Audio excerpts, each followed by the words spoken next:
बड़ी खबर सामने आ रही है। अब दिल्ली में कई और जगहों पर भी अतिक्रमण को लेकर एमसीडी सख्त हो गई है। दिल्ली हाईकोर्ट ने एमसीडी को अब सर्वे का आदेश दिया है। आपको बता दें, दिल्ली पुरानी दिल्ली के कई जगहों पर अब एमसीडी पार्क के आसपास के इलाकों के पास अवैध अतिक्रमण की जो शिकायतें मिली हैं, इसे लेकर सर्वे किया जाएगा। दिल्ली हाईकोर्ट ने एमसीडी को आदेश दिया है कि सर्वे के दौरान अगर कोई भी अवैध निर्माण पाया जाता है तो कानून के तहत उचित कार्रवाई की जाए और अगले 15 दिन के अंदर इसे चिन्हित किया जाए। बहरहाल अब दिल्ली हाईकोर्ट द्वारा वक्त दे दिया गया है और एमसीडी से कहा गया है कि दिल्ली के कई इलाकों में जहां जहां से शिकायतें आ रही थी अवैध अतिक्रमण की, वहां सर्वे किया जाए। तो देखिए, अब कई जगहों पर सर्वे का आदेश हाईकोर्ट ने दिया है और आपको बता दें, इसके साथ ही कई तरीके के सवाल उठ रहे हैं। अब सवाल ये भी उठ रहा है कि क्या दिल्ली के इन जगहों पर बुलडोजर एक्शन की तैयारी एमसीडी कर रहा है। दरअसल दिल्ली हाईकोर्ट का एमसीडी को सीधा निर्देश है कि अगले 2 महीने में जो तमाम अवैध अतिक्रमण वाले इलाके हैं, इनका सर्वे किया जाए। जनहित याचिका पर दिल्ली हाईकोर्ट ने सुनवाई करते हुए एमसीडी को यह आदेश दिया। आपको बता दें कि गेट नंबर 3, 5, 7 जो है पुरानी दिल्ली में जामा मस्जिद के पास, यहां आसपास सर्वे की मांग की गई थी।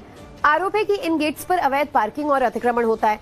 ऐसे में 2 महीने के अंदर एमसीडी को सर्वे का आदेश दिया गया है और अगर अतिक्रमण पाया जाता है तो फिर निश्चित तौर पर एक्शन भी लिया जाएगा। हालांकि नवभारत अपील करता है कि किसी भी तरह की अफवाह पर ध्यान न दे, क्योंकि दिल्ली हाईकोर्ट ने एमसीडी को इन तमाम इलाकों में सर्वे करने का सिर्फ आदेश दिया है। और एएसआई द्वारा संरक्षित जो तमाम स्मारक हैं जो पुरानी दिल्ली में आते हैं, जनहित याचिका में दावा किया गया कि इनके आसपास अवैध कब्जे हैं और अवैध कब्जे से नुकसान पहुंच सकता है, इसीलिए अवैध कब्जों को हटाया जाए। ऐसे में किसी भी तरह की अफवाह और झूठ पर आप भी ध्यान न दें। और आपको भी ये बता दें कि जो कल तुर्कमान गेट के पास घटना घटी थी, फैजे इलाही मस्जिद के पास, इस मामले का भी इससे कोई लेना देना नहीं है। ये एक अलग याचिका है जिसे फरहत हसन नाम के एक शख्स ने दायर किया था और इस पर सुनवाई करते हुए दिल्ली हाईकोर्ट ने ये फैसला सुनाया। इन तमाम मामलों पर हम आप तक कुछ नए अपडेट्स पहुंचाते हैं। हमारे संवाददाता गौरव श्रीवास्तव से बातचीत करेंगे। गौरव, देखिए, अब अलग अलग याचिकाओं पर सुनवाई करते हुए हाईकोर्ट के फैसले के तहत एमसीडी ने तुर्कमान गेट पर भी कार्रवाई की। अब हाईकोर्ट का ही आदेश है एमसीडी को कि अगले 2 महीनों में कुछ और अवैध जगहों को चिन्हित किया जाए जिसकी शिकायत की जा रही थी कि यहाँ पर इलीगल कंस्ट्रक्शंस किए जा रहे हैं, अवैध निर्माण किया जा रहा है। और ऐसे कौन कौन से अतिक्रमण हैं जिनका सर्वे का आदेश दिया गया है, तो इसका भी जिक्र आपने किया है। जी, क्या चाहते हैं आप? बिल्कुल, देखिए, शिकायत जो थी वो दिल्ली की जामा मस्जिद को लेकर थी। हमारे साथ याचिका करता है, हम खुद जामा मस्जिद के उस गेट नंबर 5 पर हैं जिसका जिक्र याचिका में है। हमारे साथ अब्दुल अमीरो जी हैं जो कि ये उन याचिकाकर्ताओं में से हैं। अब्दुल अमीर जी, ये गेट नंबर 5 पीछे जामा मस्जिद, क्या आरोप है यहाँ पर, किस तरह की अवैध अतिक्रमण है यहाँ पर? देखो, यहाँ मैंने बताया था 5 number, 3 number, 7 number, 9 number, 6 number, यह सारा अनऑथराइज कब्जे है। इनको हटाया जाए, हमारा कोई दिक्कत नहीं है। ऊपर से हमारा कोई लेने देना नहीं है। नीचे का मतलब था सलोडिंग में, जामा मस्जिद की सलोडिंग चारों तरफ, यहाँ एग्रोजमेंट खत्म होनी है, ट्रैफिक खत्म होना चाहिए। लोग आराम से, दिल्ली के रहने वाले वासी, जो मटेमेल के रहने वाले जामा मस्जिद के लोगों तसल्ली आराम मिले। किसकी शह पर ये पूरा कब्जा हो रखा? कौन लोग यहाँ, जैसे गेट नंबर 5 पे किसका कब्जा है? ये याहिया बुखारी है। ये कौन है? ये अहमद बुखारी के भाई है, जो इमाम है, उनके भाई हैं। इनके भाई हैं। तो क्या जामा मस्जिद के नक्शे में इस रहाइश का कोई जिक्र है? नहीं, कोई जिक्र नहीं है। मैं को आपको वीडियो दिखा दूंगा, कब्जा दिखा दूंगा और मेरे को आरटीआई का जवाब है मेरे पास, वो दिखा दूंगा। वो दिखा देंगे। और अच्छा, ये पार्किंग की रसीद है, ये क्या चीज है? यार, मैं यहाँ से उठाई, ये मैं इनके साथ चल रहा हूँ। देखिए, यहाँ पर अवैध पार्किंग कैसे चलाई जाती है उसकी तस्वीर मैं दिखा देता हूँ। ये देखिए, यहाँ पर ये देखिए, ये पार्किंग के पर्चे हैं जिसपे नगर निगम का कोई जिक्र नहीं है। जामा मस्जिद गेट 4, 5 का जिक्र है और 80 रुपए 3 घंटे के लिए वसूला जाता है और उसके बाद 20 रुपए प्रति घंटे 3 घंटे बाद। तो ये क्या पार्किंग का पैसा नगर निगम के पास जाता है? कोई नगर निगम को, इनके बुखारी के, इनके खानदान में जाता है। तो ये इस तरह के कितने कब्जे हैं यहाँ पर? इनमें सारों गेटों पे पार्किंग चल रही है। 3 नंबर में पार्किंग चल रही है, 6 नंबर में पार्किंग चल रही है, 7 नंबर में अहमद बुखारी साहब रह रहा है।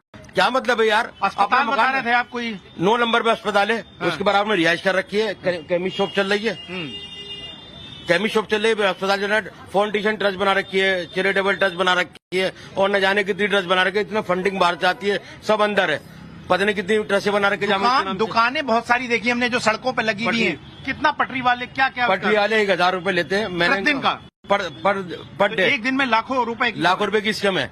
मैंने इनको कहा गरीब आदमियों से पैसे मत लो। हाँ। गरीब आदमी पटरी लगा रहे लगाने दो। हाँ। इनसे पैसे किस बात के ले रहा हो? हाँ। तुम कौन हो? हाँ। ये दलालों के हाथ में दे रखा है। हाँ। इसमें हाफिज जावेद है, इनके जो कमेटी के सरगना है हाँ। वो है, अहमद बुखारी है, ये सारे इनके नीचे आलम है, मैंने बताया यासर है, नन्ना है, ये सब लोगों ने कब्जा कर रखा है। तो पुलिस और एमसीडी ने कार्रवाई नहीं की? कभी बुलडोजर नहीं पहुंचा यहाँ? कभी कुछ नहीं कहता। कंप्लेंट करते हुए सच्चू साहब हमारी कोई सुनवाई नहीं करते। वो कहते हैं हम क्या करें, एमसीडी को बुलाओ। जब कोई प्रोग्राम होता है तो एमसीडी पुलिस खड़ी होकर सारी खाली कर देती है। फोन पहुंच जाता है।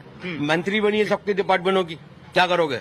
तो मैं आपको बता दूं, ये देखिए ये गेट है, जब मैं आया था यहाँ खुला था, ये गेट फिलहाल बंद कर दिया गया है। जन्नत निशान लिखा हुआ। और यहाँ पर कुछ लोगों के लिए यहाँ गाड़ियां पार्क होती हैं, यहाँ पर। तो आप कैसे आए यहाँ?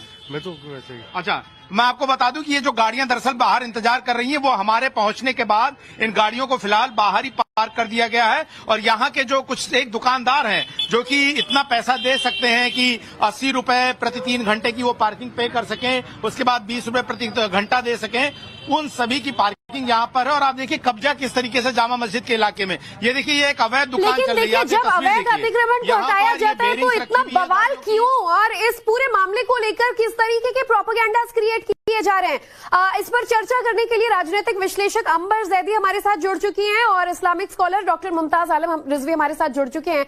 चलिए दोनों से ही बातचीत करेंगे। आप दोनों का बहुत बहुत स्वागत है। डॉक्टर मुमताज आलम, पहले आप ये बताइए कि अगर किसी कमर्शियल प्रॉपर्टी के पास से, आपके घर के पास से, मेरे घर के पास से अगर एनक्रोचमेंट हटाया जाता है, अवैध जो कंस्ट्रक्शन है वो हटाए जाते हैं तो जायज कार्रवाई, लेकिन अगर यही एनक्रोचमेंट, यही अवैध निर्माण किसी मस्जिद के पास हो तो इतना बवाल क्यों? कौन सा प्रोपेगेंडा क्रिएट किया जा रहा है और फिर अफवाहें अलग फैलाई जाती हैं?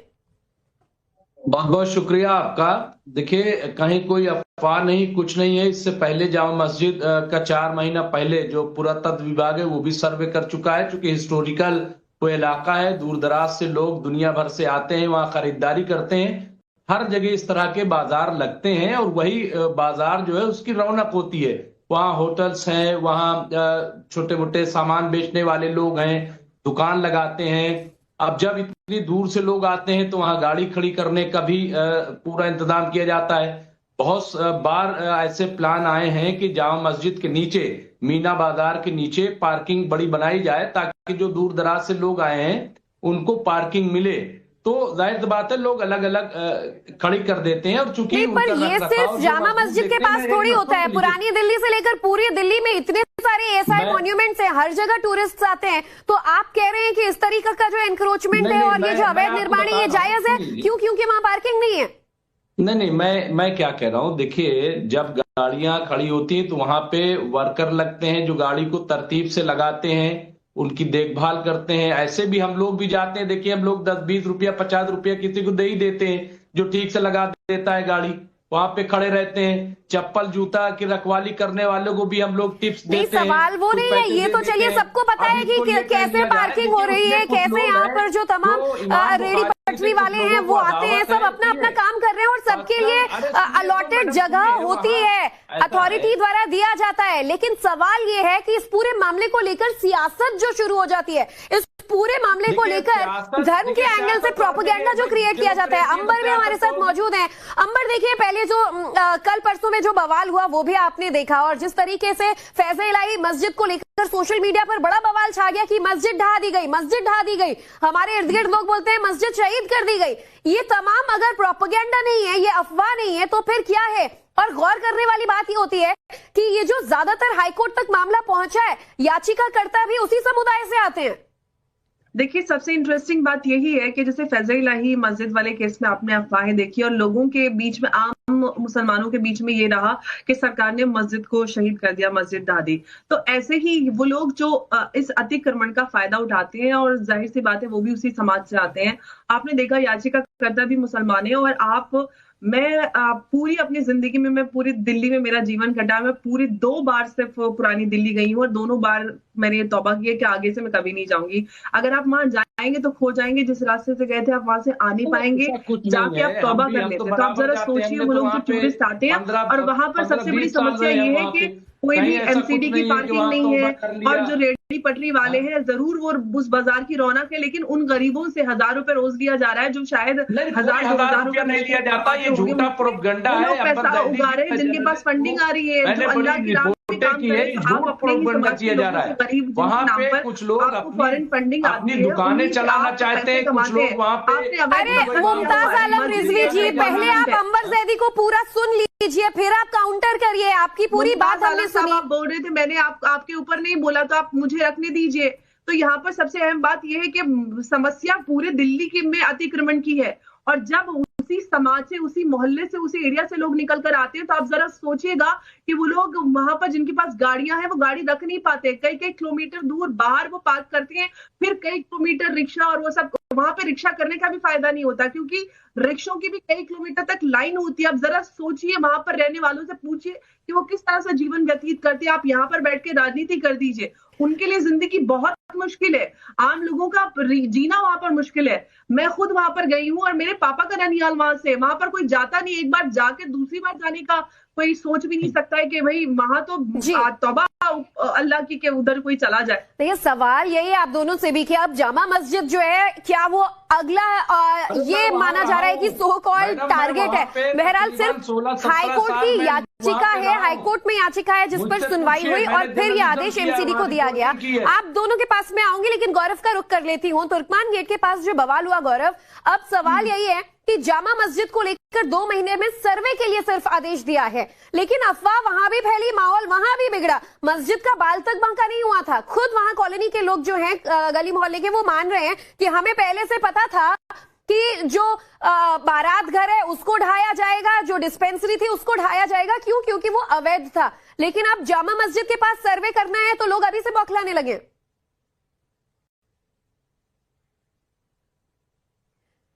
गौरव तक शायद हमारी आवाज नहीं पहुंच पा रही है, वो भी इस वक्त सेंसिटिव जगह पर हैं, सुरक्षा काफी ज्यादा कड़ी है, ऐसे में कोशिश करेंगे उनसे फिर बातचीत करें। मुमताज आलम भाई, एक बात ये बताइए कि अब जामा मस्जिद के पास सिर्फ सर्वे का आदेश जारी हुआ है, अगर सर्वे होता है, जो अवैध कंस्ट्रक्शन है, जो इलीगल यहाँ पर चीजें, गतिविधि ये रोकी जाती है, तो इससे क्या फर्क पड़ता है? इससे एतराज क्यों?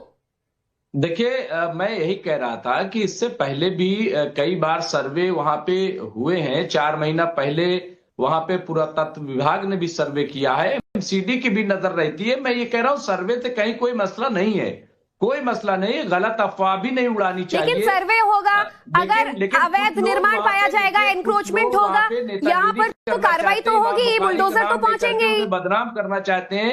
आप चाह रहे हैं कि सिर्फ सर्वे हो, कार्रवाई ना हो? नहीं, सर्वे भी हो और कार्रवाई भी हो, और जो मुनासिब कार्रवाई होनी है वहां पे होती भी है, ऐसा नहीं कि नहीं होती है। तो ये जो लोग कह रहे हैं कि साहब वहां पे पूरा, वहां पे देखिए वो वहां पे रौनक है और वहां पे लोगों की तजारत भी चलती है। अंबर दैदी वहां 2 बार गई, उनको क्या पता, लेकिन मैं तो वहां पे रहा हूं 16-17 साल, मुझे पता है, मैंने रिपोर्टिंग की है, मैं इंकलाब में चीफ ऑफ नेशनल ब्यूरो था, मैंने वहां पे देखा है, वहां पे लोगों के रोजगार भी चल रहे हैं, वहां पे लोगों की दुकानें भी चल रही है, उसमें यही कह रहे हैं कि लोगों की रोजगार आसान हो। आप तो चाहते हैं कि लोगों की, अभी आपने कहा था कि मैं नहीं बोला, अब आप क्यों बोल रही हैं? जो लोग आदमी ऊपर 2 बार बैठे सिर्फ हैं, गया है, मस्जिद और मदरसा के नाम पर फंडिंग के बारे में पता है? मैं तो वहां रहा हूँ, आपको क्या पता वहां के बारे में? आप जब आप गए नहीं वहां पे, दुनिया भर के लोग वहां खाना खाने जाते हैं, आपको पता है? उनको वहां जामा मस्जिद में वहां करीम होटल है, इस तरीके के बहुत सारे होटल हैं, वहां पे लोगों के देखिए सबके अपने अपने तर्क हैं।